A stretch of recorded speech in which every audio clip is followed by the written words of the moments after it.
Assalamualaikum warahmatullahi wabarakatuh. Salam olahraga. Hai anak-anak ibu semua, apa kabar? Semoga kalian semua sehat selalu dan selalu dalam lindungan Allah Subhanahu wa taala.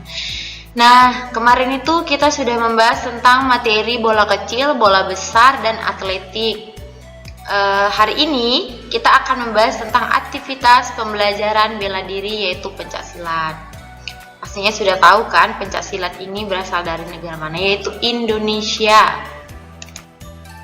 Nih ada pengertian pencaksilat. Nah, pengertian pencaksilat menurut IPSI adalah hasil budidaya manusia Indonesia untuk membela dan mempertahankan eksistensi atau kemandirian dan integritas kemanunggalan terhadap lingkungan alam dan sekitarnya untuk mencapai keselarasan hidup dalam meningkatkan iman dan takwa kepada Tuhan Yang Maha Esa. Pencaksilat merupakan olahraga bela diri asli Indonesia, nak. Dapat dimainkan secara perorangan, berpasangan maupun bergu. Olahraga bela diri pencaksilat adalah warisan nenek moyang bangsa Indonesia. Karena pencaksilat lahir dari kebudayaan bangsa Indonesia, maka perkembangannya dipengaruhi oleh watak selera dan bakat masyarakat yang ada di daerahnya masing-masing. Ini ada sejarah pencaksilat. Asal mula ilmu bela diri di Nusantara ini kemungkinan juga berkembang dari keterampilan suku-suku asli Indonesia dalam berburu dan berperang dengan menggunakan parang, perisai, dan tombak. Misalnya, seperti dalam tradisi suku Nias yang hingga abad ke-20 relatif tidak tersentuh pengaruh luar, silat diperkirakan menyebar di Kepulauan Nusantara semenjak abad ke-7 Masehi. Akan tetapi, asal mulanya belum dapat ditentukan secara pasti. Nah, kerajaan-kerajaan besar seperti Sriwijaya dan Majapahit disebutkan memiliki pendekar-pendekar besar yang menguasai ilmu bela diri dan dapat menghimpun prajurit-prajurit yang kemahirannya dalam membela diri dapat diandalkan. Pencaksilat telah dikenal oleh sebagian besar masyarakat rumpun Melayu dalam berbagai nama. Pada tanggal 18 Mei 1948 terbentuklah Ikatan Pencaksilat Indonesia. Nah, inilah yang disebut IPSI. Kini IPSI tercatat sebagai organisasi silat nasional tertua di dunia. Pada 11 Maret 1980, Persatuan Pencaksilat Antar Bangsa atau Pesilat didirikan atas prakarsa EDM Nalapraya Indonesia yang saat ini menjabat sebagai Ketua IPSI. Acara tersebut juga dihadiri oleh perwakilan dari Malaysia, Singapura, dan Brunei Darussalam. Keempat negara itu termasuk Indonesia tetapi sebagai pendiri pencaksilat. Ini ada teknik dasar pencaksilat. Secara umum ada 9 aspek teknik dasar pencaksilat yang harus dipahami oleh siapapun hendak menekuni seni bela diri ini. Yang pertama ada kuda-kuda, yang kedua ada sikap pasang, yang ketiga ada arah, yang keempat ada pola langkah, yang kelima ada pukulan, dan yang keenam ada tendangan, yang ketujuh tangkisan, dan yang ke-8 guntingan, dan yang terakhir yaitu kuncian. Nah, ini lihat nak, ada kuda-kudanya. Yang pertama siap sedia, yang kedua kuda-kuda samping, yang ketiga kuda-kuda depan, yang keempat kuda-kuda silang, dan yang kelima kuda-kuda belakang. Yang wajib dikuasai yang pertama ialah kuda-kuda. Mengapa demikian? Karena kuda-kuda merupakan sebuah sikap menapakan kaki yang berfungsi untuk persiapan menyerang lawan sekaligus mempertahankan posisi agar tidak mudah dijatuhkan ketika berada dalam posisi bertahan.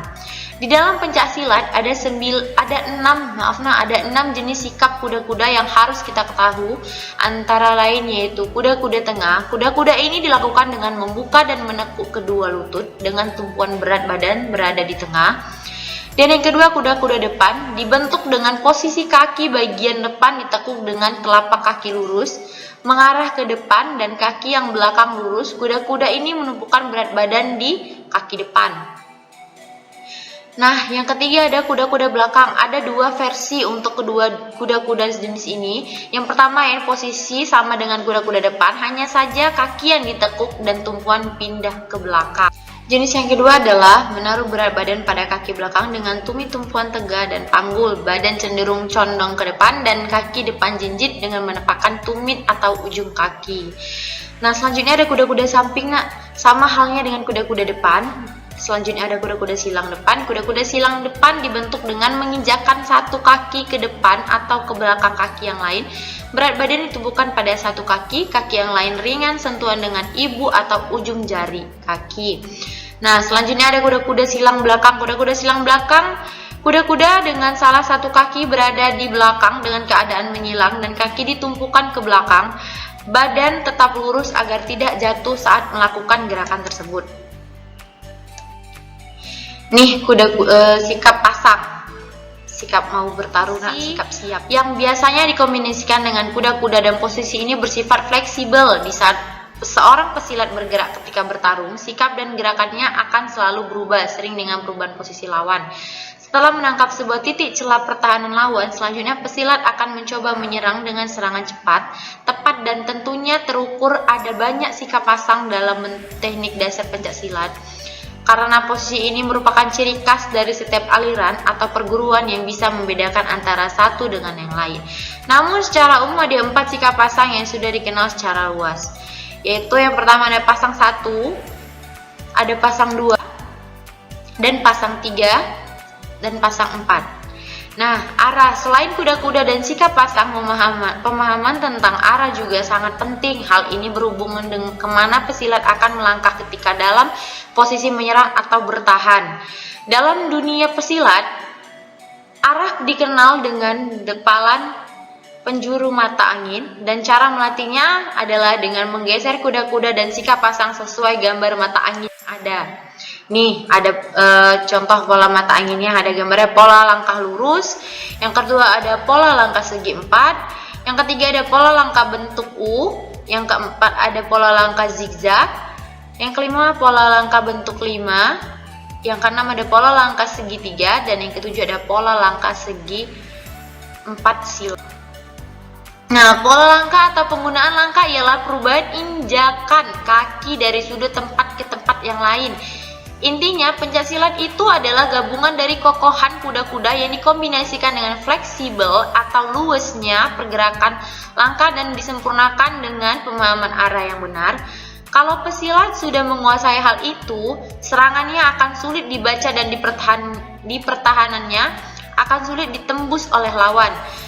Berbicara mengenai pola langkah, ada 6 yang sudah dikenal dan digunakan dalam banyak perguruan pencaksilat, yaitu pertama ada pola langkah lurus, pola langkah zigzag, pola langkah segitiga, pola langkah segi 4, pola langkah U, dan pola langkah S. Yang kelima ada pukulan. Nah, ini nak, lihat pukulannya. Pukulan merupakan usaha yang dilakukan baik dalam menyerang atau bertahan dengan menggunakan lengan tangan. Dalam teknik dasar pencaksilat ada 4 jenis pukulan yang harus dikuasai. Yang pertama ada pukulan lurus, pukulan tegak, pukulan bandul, dan pukulan lingkar. Yang keenam ada tendangan. Lihat ini kakinya, tendangannya. Nah, ada banyak sekali ragam tendangan dalam pencaksilat. Namun karena kita belajar teknik dasarnya, 4 jenis inilah yang mungkin bisa dengan mudah untuk dipelajari tendangan dalam teknik dasar pencaksilat.